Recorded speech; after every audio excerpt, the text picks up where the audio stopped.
ನಿನ ಮಗನು ಇವನು ಕೊಡುಗೈದಾನಿ, ಚಿನ್ನದ ಮಗನು ಇವನು ಅದ್ಭುತ ಜ್ಞಾನಿ.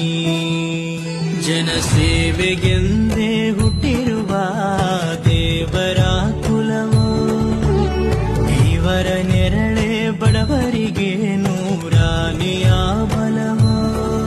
ಈ ಮಣ್ಣಿಗೂ ಇವರ ಋಣವೈತೆ, ಪ್ರತಿ ಉಸಿರು ಇವರ ನೆನಪೈತೆ. ಜಯರತ್ನ